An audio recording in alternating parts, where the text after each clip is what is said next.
महावन में रहस्यमय दृश्य देखा कि कुछ गोप बालक खेल रहे हैं। एक नवतमाल श्याम बालक श्री सनातन जी की ओर देखकर मुस्कुरा रहा है और मंद मंद मुस्कुराते हुए प्रेम भरी तिरछी चितवन से कटाक्ष कर रहा है। सनातन जी आकृष्ट हो गए। वो रूप माधुरी को हृदय लगाने के लिए दौड़ पड़े। जो सामने एक दिव्य लीला स्फुरित हुई, देखा कि बहुत से गोप सखाओं के साथ श्री लालजू महाराज खेल रहे हैं। बहुत ही सुंदर श्यामंग कांति है। मंद मंद मुस्कुराते हुए तिरछी चितवन से श्री सनातन जी की तरफ देख रहे हैं। विवश होकर भाग पड़े उनको हृदय से लगाने के लिए। जो ही नजदीक पहुंचकर हृदय लगाने की चेष्टा की तो अंतर्धान हो गए। आप भाव विभोर होकर विलाप करने लगे, क्रंदन करने लगे, अश्रुपात करने लगे। इतनी शिथिलता हुई कि थोड़ी देर के लिए नींद सी आई, एक झपकी सी आई। तो देखा वही श्यामल गोप बालक जो प्रगट में दिखाई दी थी लीला, वही स्वप्न में देखा। और वो कह रहा है, तुम मुझसे मिलना चाहते हो? मैं मथुरा में श्री परशुराम जी चतुर्वेदी के घर में रह रहा हूं। अब तुम मुझको अपने साथ ले लो, वहां जाओ और वहां से मुझको अपने साथ ले लो। तत्काल ही सनातन जी की वो निद्रा टूटी। आप प्रातः काल होते ही मधुकरी के निमित्त श्री परशुराम जी चौबे के आवास स्थान पर पहुंचे। वहां आपको उस बालक का श्री ठाकुर श्री मदन मोहन के रूप में दर्शन हुआ। जब उस घर में पहुंचे तो सुंदर सिंहासन पे श्री मदन मोहन ठाकुर जी विराजमान थे। जे ही दृष्टि की तो वही बालक जो महावन में गोप सखाओं के साथ खेलते देखा, जो स्वप्न में आदेश देते देखा, वही देखा कि ठाकुर मदन मोहन जी के रूप में वो विराजमान है। ओहो, ये तो ठाकुर मदन मोहन जी हमारे साथ ऐसी लीला कर रहे थे। आप एकटक दर्शन करते हुए आसक्त चित्त हुए। आप वैसे तो एक दिन मधुकरी लाते और ठाकुर जी को अर्पित करके कई दिन तक प्रसाद रूप से उसको पाते, फिर कई दिन बाद मधुकरी को दाते। लेकिन मदन मोहन जी के दर्शन के लोभ से आप प्रतिदिन उसी घर में जाने लगे माधुकरी के लिए। और मदन मोहन जी के दर्शन करते और घंटों खड़े दर्शन करते हुए अश्रुपात करते रहते। एक दिन घर की वृद्धा माता ने देखा कि नेत्र में नेत्र मिलाए हुए ठाकुर के घंटों खड़े हैं, अश्रु प्रवाह हो रहा है। आपकी ऐसी प्रेममयी दशा देख के, बाबा इनको देख रहे हो? बाबा इनको मत देखो, ये सर्वनाश कर देते हैं। बहुत वैसे ठाकुर हैं। उस मैया ने कहा। तो श्री सनातन गोस्वामी ने उस मैया की तरफ देखा, बोले सुनो, मेरा बहुत बड़ा कुटुंब था, खूब घर भरा हुआ था संपत्ति से, जन से, परंतु ये जब से आया हमारे घर में इसने सब नाश कर दिया। मेरा परिवार मिट गया, मेरी सब संपत्ति चली गई, केवल मैं अकेली रह गई। ऐसा ही होता है, अकेला ही रखता है। इसीलिए कल की चर्चा में था, पूज्यपाद श्री रूप गोस्वामी जी कहते हैं कि अगर अपने परिवार से मोह ममता हो तो श्री राधा गोविंद देव जी से आंख मत मिलाना। यदि आंख मिला लिया तो किसी काम के नहीं रहोगे। ठीक ऐसे ही ये श्री मदन मोहन ठाकुर जी की लीला है। उस मैया ने कहा कि सब कुछ नष्ट हो गया जब से आया है, केवल मैं अकेली रह गई हूं। सनातन जी ने वही अश्रु प्रवाह, अनुराग से भीने हुए नेत्र, कहा माता जी तुम इसका परिचय मत दो, मैं जानता हूं मेरी भी यही दशा हो गई है। जब से इसने नजर की तब से सब नाश हो गया। और क्या, राजमंत्री थे, नजर हुई, कहां पहुंचा दिया। एक गुदड़ी करवा और भाव में मगल। ये विनोद है महापुरुषों का। समस्त मलिनता माया की जो हमें घेरे हुए है, जब ठाकुर का कृपा कटाक्ष होता है तो उससे बिलक करके अपनी लीला में प्रवेश दे देते हैं, जो चिदानंदमयी है, जो एक रस लीला है। ये परिवर्तनशील जगत की मोह ममता का नाश एकमात्र इनकी कृपा कोर से होता है। जब से इनसे प्रीति की तब से मेरा सर्वनाश हो गया। श्री सनातन जी ने कहा इसलिए नाश का अब तो कोई भय रहा नहीं, कोई बचा ही नहीं तो क्या भय है। मेरे निकट जो भी था अब वर्तमान में कुछ नहीं रह गया है, ये इसी की नजर का चमत्कार है। वृद्धा ने कहा तो भी तुम इसकी तरफ देख रहे हो, देखो तुम्हें पसंद आ गया क्या? बोले तो पहले से ही हम राजी हैं, इसके नेत्रों में पहले ही बिक चुके हैं। तो मैं तो वृद्ध हो चली हूं और मैं सोच भी रही थी कि अब इसकी सेवा कौन करेगा मेरे बाद, क्योंकि परिवार में तो कोई बचा नहीं। देखो इससे कोई ये मत समझ लेना कि ठाकुर से प्रेम करोगे तो तुम्हारा परिवार नष्ट हो जाएगा, ऐसा नहीं। इसका आंतरिक रहस्य है। जब से मदन मोहन जी पधारे तो एक एक करके अपने धाम भेज दिया, अपनी नित्य लीला में सम्मिलित, जो बड़े बड़े योगियों के लिए दुर्लभ है। ठाकुर मदन मोहन पधारे उस चौबे जी के घर तो सबको अपने दिव्य लीला में प्रवेश दे दिया, लौकिक धन हटा करके चिदानंद वस्तु प्रदान की। हमारी पार्थिव बुद्धि कहीं ऐसा न सोच बैठे कि ठाकुर से जुड़ने का मतलब है संकट विपत्तियां, ऐसा नहीं। जो प्रभु के चरणों में अपने चित्त को लगा देता है तो बिना अन्य साधन के भी प्रभु उसको स्वीकार कर लेते हैं और अपने दिव्य धाम, दिव्य स्वरूप, दिव्य लीलाओं में प्रवेश दे देते हैं। यहां से हटा देते हैं ये जो माइक लीला है, जन्म मृत्यु दुखद भयावह, इससे हटाकर जहां कोई भय नहीं, महासुख है, वहां पहुंचा देते हैं। वृद्धा ने कहा बाबा मैं तो वृद्ध हो चली हूं था, मेरी यही अभिलाषा है, इनको कोई न कोई ले जाएगा ही, मेरे से पूजा सेवा बनेगी नहीं, और मैं भी ऊब गई हूं, इससे हमें कोई लाभ प्राप्त हुआ नहीं। क्योंकि वो बाह्य दृष्टि से विनोद में बोल रही कि अब अगर इन लाभ प्राप्त होता तो कम से कम नाती पनाती ही होते, इसकी सेवा कोई नहीं बचा, मैं ही अकेले बची हूं। और ये ऐसा ही करते हैं। श्री राधा बाबा कहते इनका जलनुआ स्वभाव है, ये दूसरिया नहीं रहने देते। ये प्रेम गलित साकरीता में दो न समाये। अगर तुम पूछो कि तुम्हें लाभ क्या प्राप्त हुआ तो यही प्राप्त हुआ कि सपरिवार कुटुंब सब खत्म हो गया है।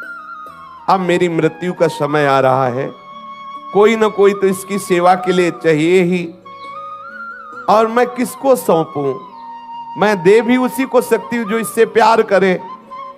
मुझको बड़ा संतोष हुआ तुम्हारे नेत्रों में इसके प्रति प्यार देख करके। आप देखो इसी से पहचानो कितना प्यार करती ठाकुर को। तुम्हारे नेत्रों में अपने ठाकुर के प्रति प्यार देख करके मुझे संतोष हुआ कि तुम सेवा करोगे। देखो अपने नेत्रों से मैं इन्हें ओझल नहीं होने देना चाहती, परंतु बाबा अब मेरा शरीर बूढ़ा हो गया है, अब मेरे से सेवा का एक कार्य हो नहीं सकता, और बिना सेवा के ठीक नहीं है, इसलिए इनको तुम ले जाओ। श्री सनातन गोस्वामी जी ने कहा मैया यदि ऐसी बात है तो तुम इन्हें मुझे दे दो, मैं इन्हें अपने संग ले जाऊं। वृद्ध माता ने कहा बाबा इन्होंने जब मेरा ही सर्वनाश कर दिया तो मुझे डर है कि कहीं कुछ और आपके साथ ना हो जाए। बाबा ने कहा कि मैया हानि वाला कुछ रह ही नहीं गया है हमारे पास, जिससे हानि होगी वो कुछ रह ही नहीं गया है, क्योंकि इन्होंने मेरा तो पहले ही सर्वस्व छीन लिया है। अब एक शरीर में लंगोटी है, ये गुदड़ी है, ये करवा है, जब चाहे तब छीन ले, इसका मुझे कोई भय नहीं है। बाबा श्री सनातन गोस्वामी जी श्री ठाकुर मदन मोहन जी को अनन्य भाव से, वो तो अंदर का जो प्रेम है उसी को देख करके तो ठाकुर ने आकर्षण किया है। वृद्धा माता जी अश्रु प्रवाहित होकर के ठाकुर जी को हृदय से बार बार लगा करके श्री सनातन गोस्वामी जी को दी। सनातन गोस्वामी अत्यंत प्रसन्न होकर मानो महानिधि है भी महानिधि, अब जिनको ऐसे ठाकुर लाड़िले प्राप्त हुए हो सोचो उनको कितना सुख।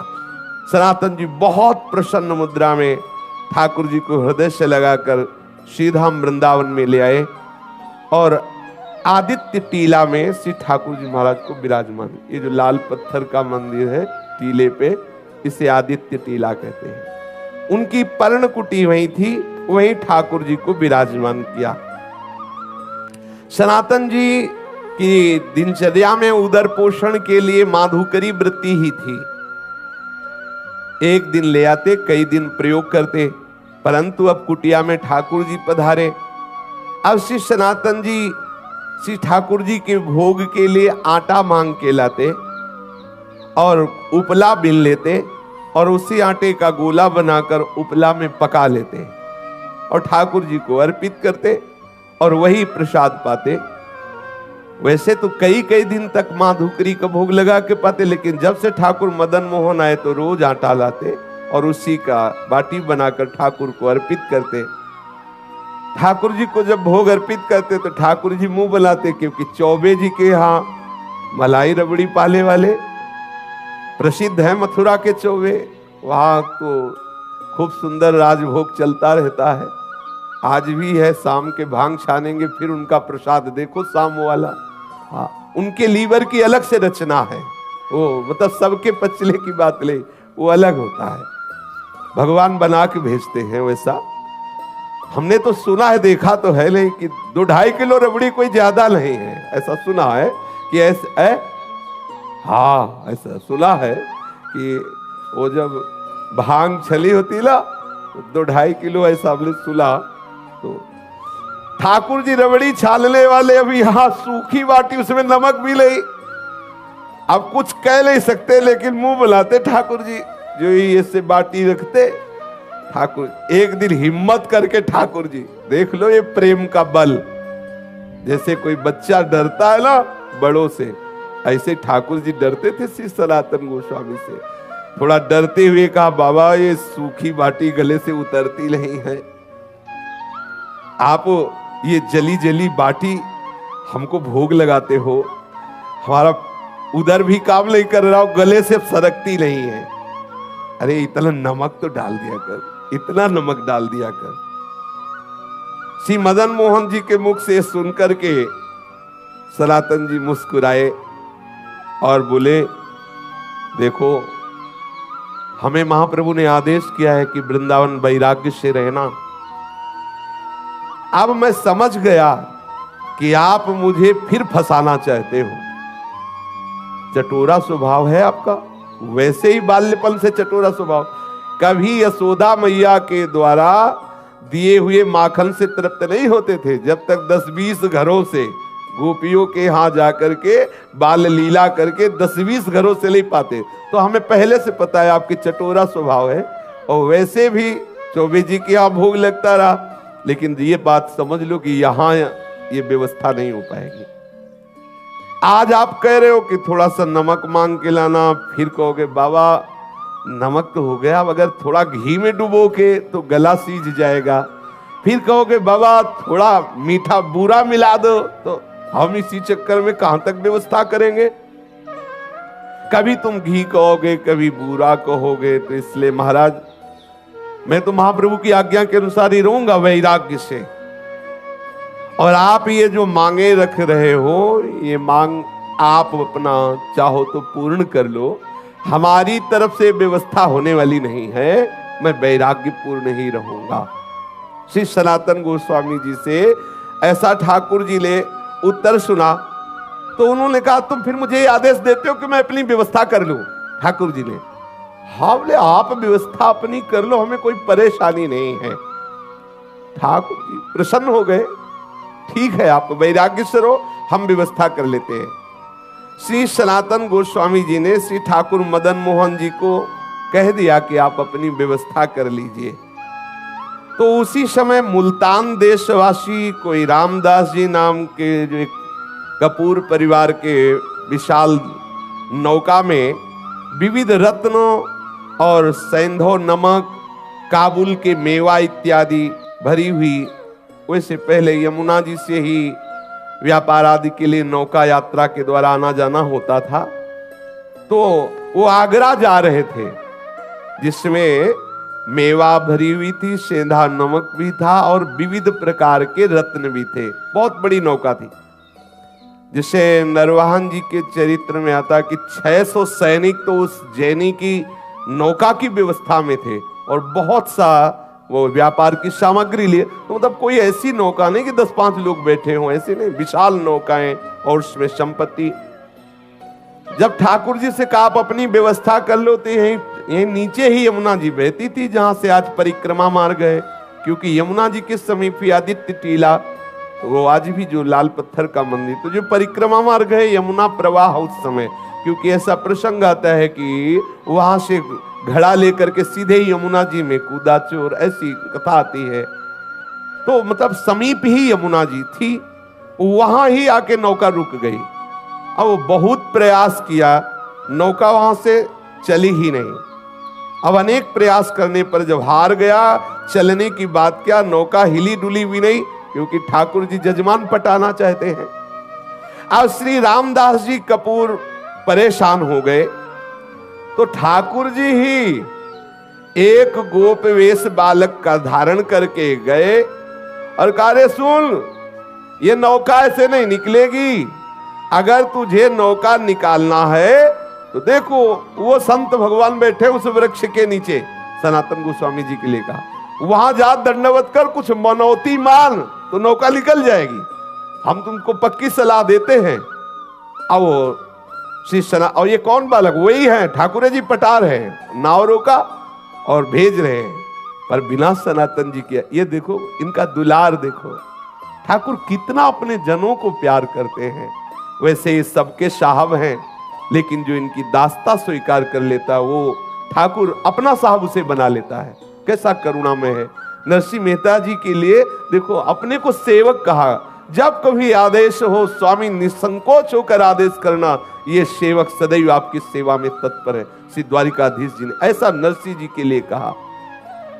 सबका साहब अपने सेवकों का सेवक बन जाता है, अपने सेवकों को साहब बना लेता है। जाकर के सनातन जी की शरण में उनसे अनुनय विनय करो, तुम्हारी नाव निकल जाएगी। रामदास कपूर तत्काल जिधर उस गोप बालक ने संकेत किया था वहां गए। श्री सनातन गोस्वामी जी बैठे हुए श्री प्रिया प्रीतम के चिंतन में डूबे हुए थे। उसने आकर साष्टांग प्रणाम किया, वस्त्रपात करते हुए कहने लगा, मेरी रक्षा करो, मैं एक व्यापारी हूं, मेरी नाव फंस गई, मैंने हर उपाय करके देखा, ब्रजवासियों को बुलाकर निकालने की चेष्टा की, नहीं निकली, आप कृपा कर दो, मैं आपके पास आया हूं किसी ब्रजवासी के कहने पर। ध्यान किया सनातन गोस्वामी जी ने कि कौन ब्रजवासी ने भेजा, पता चला ठाकुर मदन मोहन ने। बोले समझ गए, अच्छा जजमान पटा लिया है। श्री रामदास जी ने जब सनातन जी से ऐसा कहा तो सनातन गोस्वामी जी ने कहा कि भैया वो बैठे पर्णकुटी में, वो जो बैठे ना, आप जाओ उनके सामने कुछ मनौती मानो, जाके उनके सामने मनौती मानोगे तो नाव निकल जाएगी, क्योंकि जान गए कि ठाकुर जी ने ऐसी लीला की। सनातन गोस्वामी ने कहा नाव तभी निकल सकती है जो पर्णकुटी में विराजमान ठाकुर जी है उनके सामने कुछ निवेदन करो जाके। श्री रामदास जी ठाकुर जी मदन मोहन के सामने गए, देखते ही आसक्त हो गए। इतना सुंदर रूप ठाकुर श्री मदन मोहन जी का, और जैसे कोई संकल्प करवा रहा हो, वो कोई चेष्टा नहीं करे, अंदर से आया नौका निकल जाए तो जितने रत्न जितनी मेवा ये सब बिकने के बाद इससे मंदिर बनवा देंगे और आपके भोग राग की व्यवस्था कर देंगे। बस आए, सहज में नाव निकल गई, कोई धक्का भी ज्यादा नहीं लगाना पड़ा, क्योंकि रोका जिसलिए था इसीलिए रोका था। अब श्री रामदास कपूर जी सब सामान की बिक्री करके रत्न आदि को लेकर के आए और मदन मोहन जी का लाल पत्थर का जो मंदिर है उन्होंने निर्माण कराया और समुचित श्री मदन मोहन जी के राग भोग की व्यवस्था की। स्वयं ठाकुर जी ने अपने मंदिर को बनवा लिया और अपनी भोग व्यवस्था कर ली। सनातन जी सदैव अपने स्वरूप चिंतन में मगन रहते हैं, निरंतर श्री प्रिया प्रीतम के चिंतन में मगन रहते। एक श्री कृष्णदास जी ब्रह्मचारी नाम के इनके शरणागत हुए, जिनको उन्होंने मदन मोहन जी की सेवा पूजा कार्य में रखा, और आप तो सदैव लीला चिंतन में डूबे रहते। आज श्री मदन मोहन ठाकुर जी करौली राजस्थान में विराजमान है। श्री सनातन गोस्वामी जी का नित्य प्रति का नियम था वृंदावन से पैदल जाना, श्री गोवर्धन जी की परिक्रमा करके पैदल आना। कितना कठिन। अपने गिरिराज जी की परिक्रमा होने के बाद तो 10 कदम भी पैदल चलने की सामर्थ्य नहीं रह जाती। देखो कैसे महापुरुष यहां से पैदल जाते, गिरिराज जी की परिक्रमा दे करके पैदल आते। श्री ठाकुर जी ने जब देखा कि इनका शरीर बहुत वृद्ध हो गया है, फिर भी इनका नियम दृढ़ है, तो कहा कि अब आप मत आया करो, आपका शरीर वृद्ध हो गया है। तो उनका रहा नहीं जाता, ये प्रीति है, रहा नहीं जाता बिना परिक्रमा के, बिना आपके दर्शन के।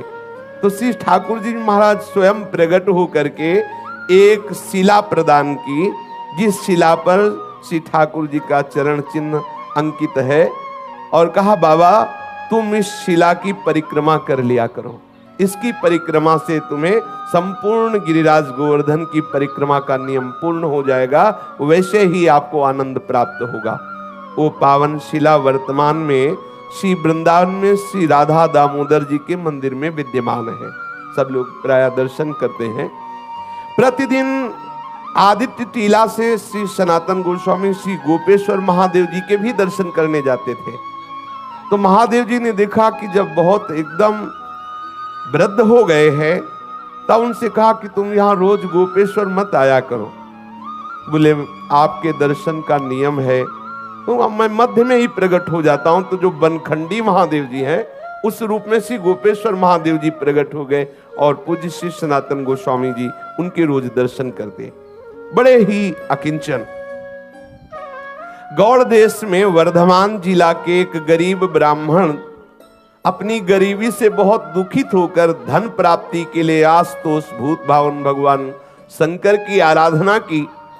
भगवान शंकर जी प्रसन्न हुए और स्वप्न में आदेश किया कि जाओ श्री वृंदावन धाम में श्री सनातन गोस्वामी जी नाम के एक महापुरुष निवास करते हैं, उनके पास पारस मणि है, और श्री सनातन जी तुम्हें वो पारस मणि दे देंगे। ब्राह्मण देव को ऐसा भगवान महादेव जी ने आशीर्वाद दिया, जाओ। ब्राह्मण देव बड़े आनंद में मगन होकर श्री वृंदावन धाम आए, और यहां पता लगाया संतों से, पता चला श्री गोस्वामी श्री सनातन जी का। वो वहां गए, श्री गोस्वामी जी को देखा, श्री सनातन जी को, एक गुदड़ी, एक करवा और शरीर पे कौपीन। उनके मन में निराशा हुई कि जो खुद ऐसी गरीबी से रह रहे हैं, वो हमें पारसमणि क्या देंगे। भगवान शंकर के वचन तो झूठे नहीं हो सकते, और उन्होंने इन्हीं के लिए कहा है कि इनके पास जाओ तो तुम्हें धन बनाने वाली पारसमणि मिल जाएगी। अगर इनके पास पारसमणि होती तो ये ऐसे कैसे फटी पुरानी गुदड़ी, रज का करवा, एक लंगोटी लगी हुई। प्रणाम किया, बाबा मैं आपके पास आया हूं। सनातन जी ने कहा किस हेतु से आए हो। तो उन्होंने कहा कि मुझे भगवान शंकर ने भेजा है कि आपके पास पारसमणि है और आप मुझे प्रदान करें। सनातन जी ने कहा हाँ, मैंने कभी उसे छुआ तो है नहीं, पास तो है नहीं। यमुना स्नान करने जा रहा था तो एक दिन पैर से टकरा गई थी, तो वहीं उसे रेती से ढक दिया और पुनः यमुना स्नान किया,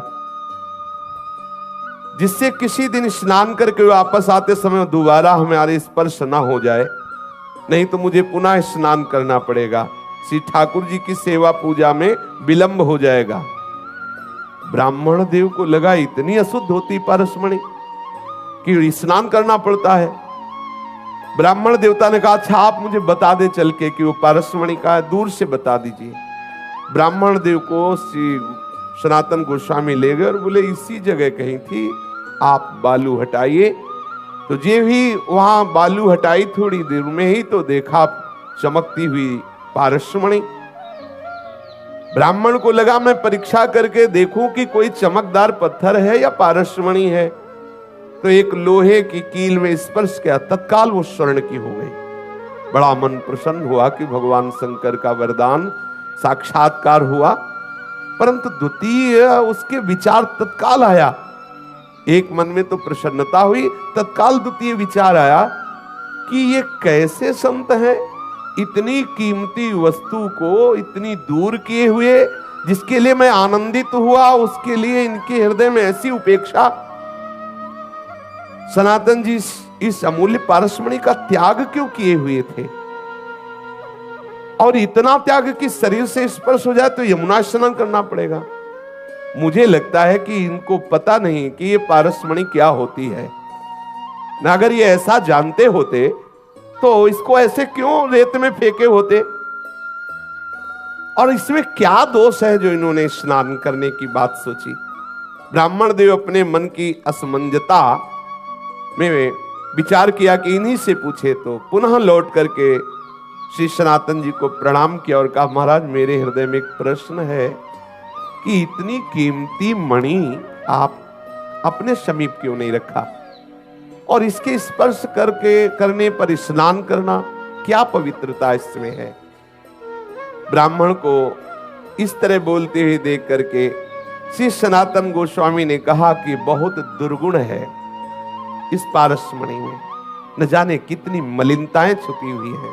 क्योंकि जब धन बढ़ेगा, अहंकार बढ़ेगा, दोष बढ़ेंगे, भगवत चिंतन छूटेगा, बहुत प्रकार के दोष हैं।